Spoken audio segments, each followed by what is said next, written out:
Lloyd, a classmate of his, sold the Pathfinder magazine. In selling this magazine, he joined what they called the Lone Scouts and got himself a uniform of the organization. It was during the First World War and uniforms were very popular. Young William Branham certainly admired the scout suit as he had always wanted to be like a soldier. Of course, he did not have a shirt, much less a scout suit. So he asked his friend, Lloyd, when you get that worn out, will you give it to me? He said, Sure, I'll give it to you, Bill. He waited and waited, but although the boy was always wearing the suit, it never seemed to wear out.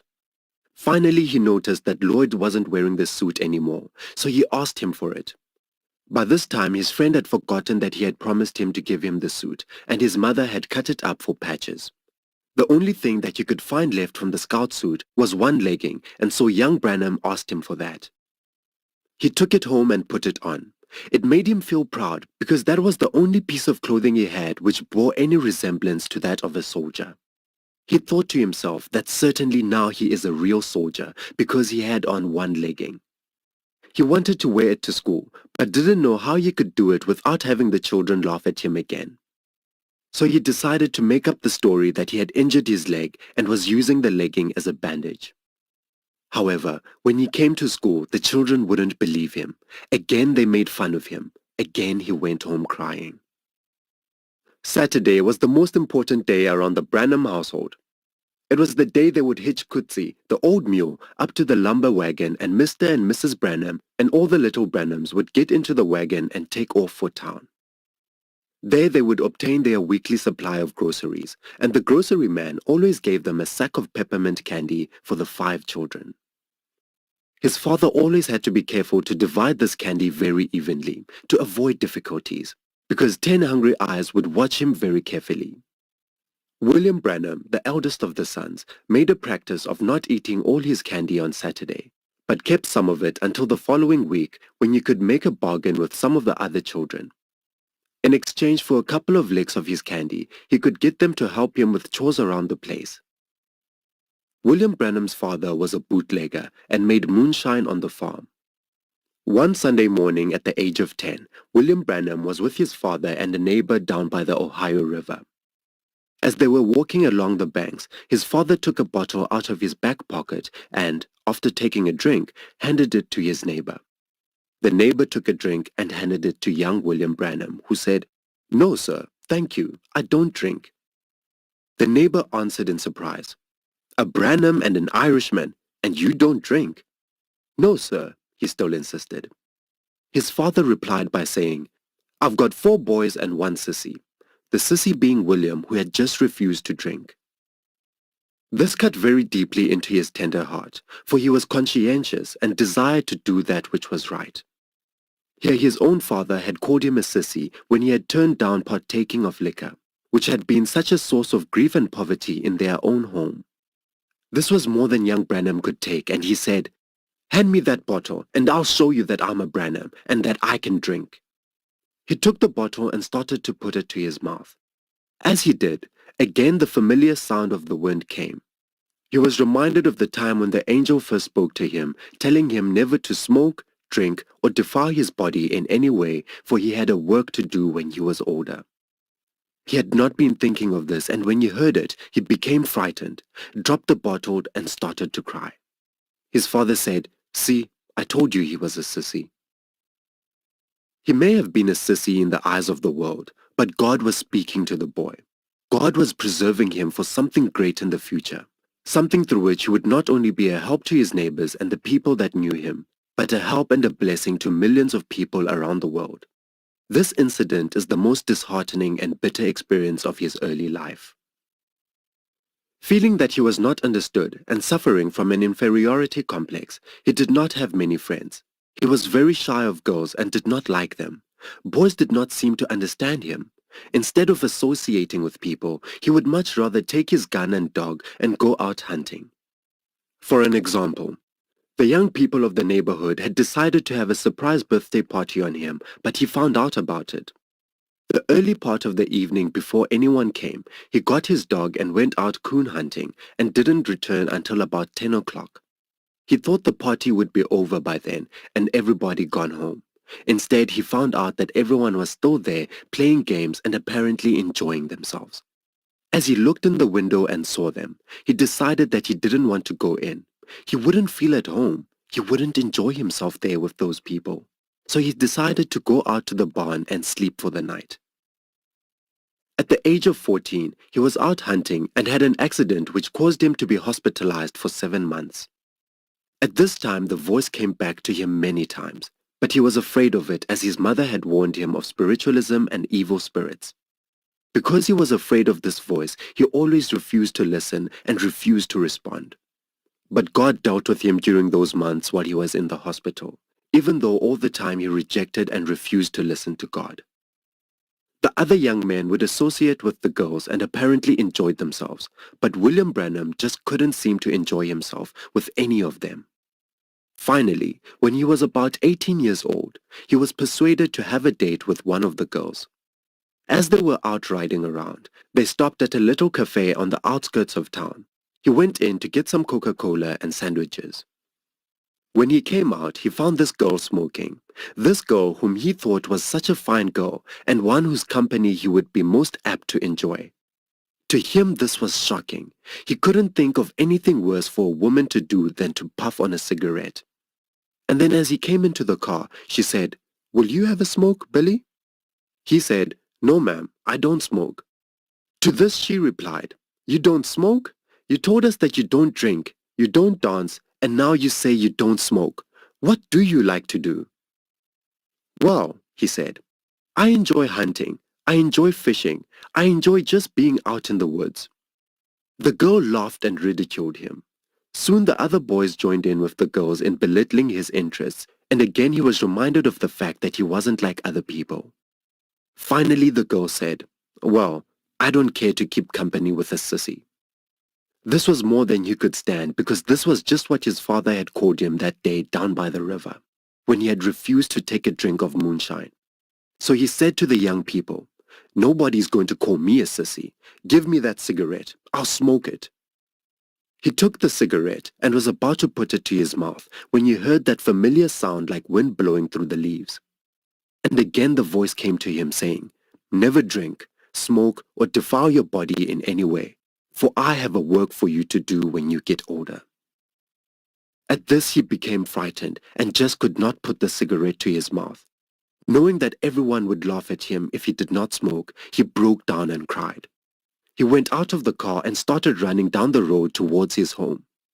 They started driving after him, turning the lights on him, and laughing and making fun of him. As they continued to follow him, he left the road and started across the field toward his home. He ran as far and as long as he was able. Finally exhausted, he was forced to sit down. Here he cried his heart out and wished that he could die because he was not like other people. People did not understand him and he was not able to enjoy himself with them. As he sat there on a rock crying, he felt the presence of someone near. At first he was too afraid to turn around and look. Finally, when he did, he was not able to see anyone, although he felt sure somebody was over there in a cluster of bushes, about 50 feet from the rock. He did not understand what it was at that time. So then he was not only wishing he could die, but he was frightened as well. Again he took off across the field, crying and running as fast as he could. As a young man, he always dreamed of going out west. He always enjoyed the open country, and it was there, out in the fields with nature, that he spent his most pleasant hours. So when he was 19, he decided that he would go out west where perhaps he would be able to find work on a ranch. One September morning, he told his mother that he was going on a camping trip to Tunnel Mill, a place about 14 miles from Jeffersonville, where he had often gone. He told her this, knowing that if he had told her he's going out west, she would plead with him and persuade him not to go. He did not write to her until he was in Arizona and had a job near Phoenix. In reality, he realized that he was running away from God, but he did not want to admit it. He enjoyed the life on the ranch, but like other pleasures to him, the novelty soon wore off and he was wishing that he was back home. He had not been out west very long when he received a letter from his mother informing him that his brother Edward was very ill. He did not take it very seriously because up to this time there had been no deaths in the Branham family, and he felt that shortly he would be well again. However, a few days later, as he returned to the ranch from the city, he was given a note which read, "Bo, come out to the north pasture. It is very important." He immediately walked out to the pasture, and the first person he met was an old ranger whom they called Pop. Pop had a sad expression on his face as he informed William Branham that he had sad news for him. At that time, the foreman came up and told him that they had just received news that his brother Edward had passed away. This news came as a terrific shock to him as he began to realize that never again would he be able to see his brother alive. As he stood there, events moved before his mind. He resisted God. He knew it. Yet God was speaking to him even through the death of his brother. The first thought that came to William Branham's mind was that of whether or not his brother was ready to die. As he turned around and looked across the prairies, tears streamed from his eyes. He recalled how they had worked together as little lads, and how life had been cruel and hard to them. He remembered how they went to school with not enough food in their lunch buckets, not enough clothing on their backs, and with toes sticking out of their shoes. They had to wear old coats pinned up at their necks because they had no shirts. He remembered that one day his mother had given them popcorn in their lunch buckets, and wanting to be sure that he got his share, he had gone out and taken a handful of popcorn before the noon lunch hour. As he stood there looking toward the east, across the prairies, he again wondered, was his brother ready to die? What if it had been him that had died? Would he have been ready? And again he had to admit to himself that he was not ready, nor did he want to meet his God. The first time that William Branham recalls hearing prayer was at the time of his brother's funeral. The Reverend McKinney of Port Fulton Church was conducting the funeral service. During the service he said, "There may be some here who do not know God. If so, why not accept him now?" This struck home to William Branham, who had returned for the funeral. He realized that he did not know God. After the funeral, he did not return west, but got a job with the Public Service Company of Indiana. After working with them for 2 years, testing meters in the meters shop of the gas works in New Albany, he was overcome with gas.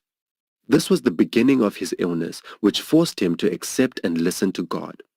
He visited all the doctors he could, but none gave him relief. Finally, he was taken to a specialist in Louisville, Kentucky, where he was told that his appendix would have to be removed.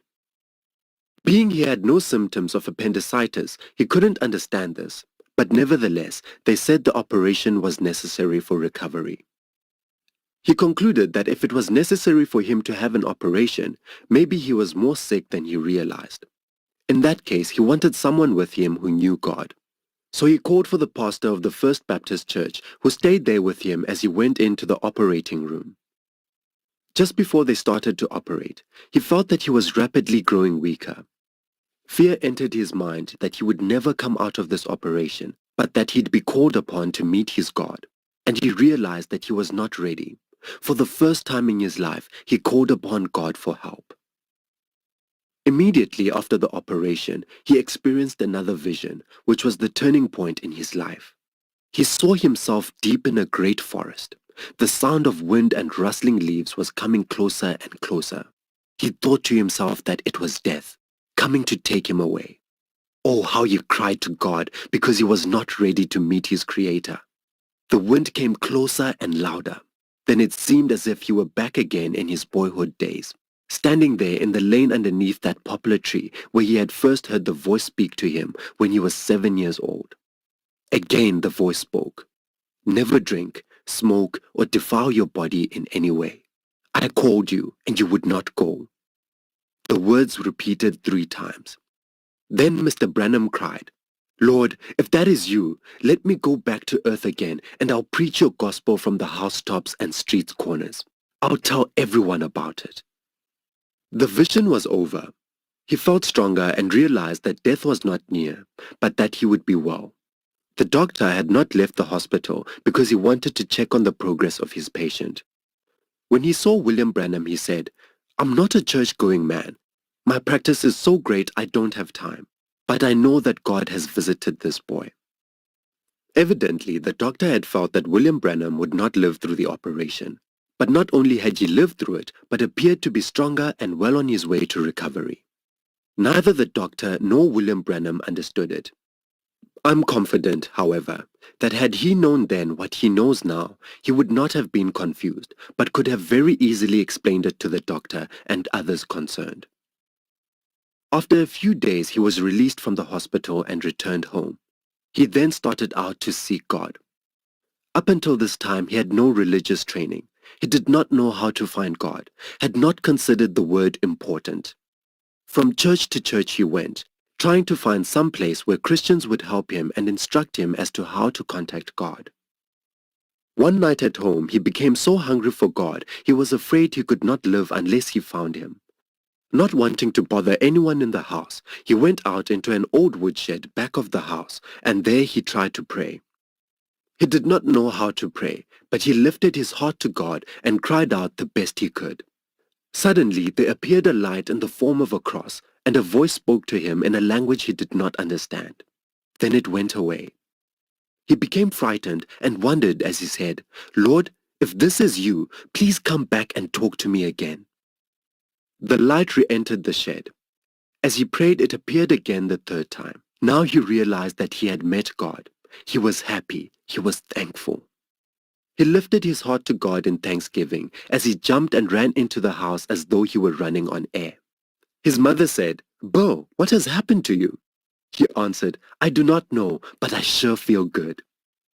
Rather than stay in the house where the people were, he went outside where he could be alone with his newfound friend.